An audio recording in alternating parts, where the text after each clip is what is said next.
क्या ईवीएम से वोट चोरी हो सकती है? ईवीएम को हैक किया जा सकता है। डमी कैंडिडेट मतलब आप हैक नहीं कर सकते। ओटीपी चिप से की गई। ओटीपी चिप मतलब जाता है तो वो परमानेंट हो जाता है दोस्तों। हेलो दोस्तों, नमस्कार। आज हम जानेंगे क्या ईवीएम से वोट चोरी हो सकती है, क्या ईवीएम को हैक किया जा सकता है। सब कुछ जानेंगे। यदि आप चैनल में नए हैं सबसे पहले आप सब्सक्राइब कर लीजिए। चलिए सबसे पहले जानते हैं क्या ईवीएम से वोट चोरी हो सकती है। अगर हो भी सकती है तो वो 5 तरीके हैं जिससे ईवीएम से वोट चोरी हो सकती है। नंबर 1 है वीवीपैट का मिलान न होना। नंबर 2 है ईवीएम पर गड़बड़ी। और तीसरा है डमी कैंडिडेट। और चौथा है बूथ कैप्चर। और पांचवा है काउंटिंग मैनिपुलेशन। यही 5 तरीके हैं जिससे वोट की चोरी हो सकती है। एक एक तरफ से पांचों को समझते हैं। सबसे पहला है डमी कैंडिडेट। डमी कैंडिडेट मतलब ये होता है कि एक पार्टी मिलते जुलते किसी और पार्टी से अपना नाम या चिन्ह को उसी तरह से बना लेते हैं, मिलता जुलता चिन्ह नाम बना लेती है, जिससे यदि वोट डालने वाले को भ्रामक किया जा सके। ईवीएम में गड़बड़ी, यदि ईवीएम में गड़बड़ी हो जाती है तो भी वोट की चोरी हो सकती है। हम कहें कि सॉफ्टवेयर बदल दिया जाए दोस्तों। बूथ कैप्चर मतलब ये होता है कि कोई गुंडा हो और राजनीतिक पार्टियां क्या करती हैं कि वो बूथ कैप्चर कर लेती हैं और वो खुद ईवीएम पर वोट डालते हैं, अपनी पार्टी को वोट डालते हैं। काउंटिंग मैनिपुलेशन मतलब कि ईवीएम यदि सही भी है ना, गिनती और रिजल्ट में ट्रांसमिशन में गड़बड़ी कर दी जाए। अब देखते हैं कि इस पर चुनाव आयोग क्या कहता है। ईवीएम के बारे में चुनाव आयोग क्या कहता है, इलेक्शन कमीशन। क्या इसको आप हैक कर सकते हैं? क्या इसमें डाटा को बदला जा सकता है?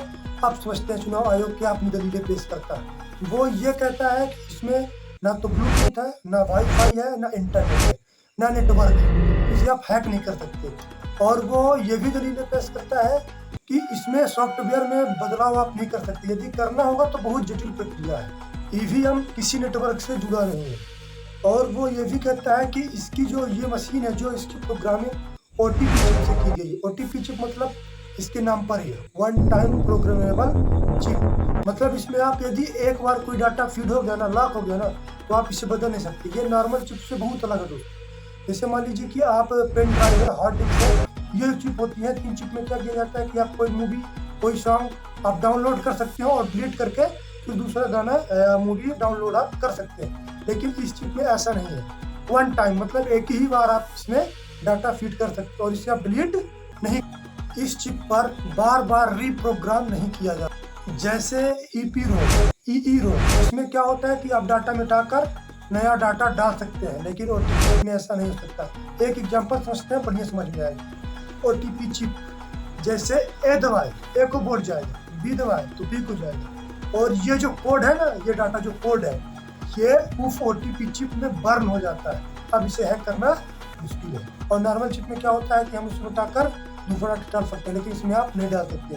इसमें केवल एक ही बार आप दबाएंगे, एक ही बार ये सेव होता है। और ये आंकड़ा तब तक रहता है जब तक ये चिप रहती है। इसे आप कुछ भी करो, ये डाटा सेफ है। अब हैकर चाहे इसे कितनी भी कोशिश कर ले कि मैं इसका डाटा बदल दूं, तो वो बदल नहीं सकता। और इसे वो जब बदलेगा नहीं तो हैक कैसे कर पाएगा? हैक भी नहीं कर पाएगा। और इस चिप की एक और बहुत बड़ी खासियत है, इसमें जो भी डाटा हो जाता है तो वो परमानेंट हो जाता है दोस्तों।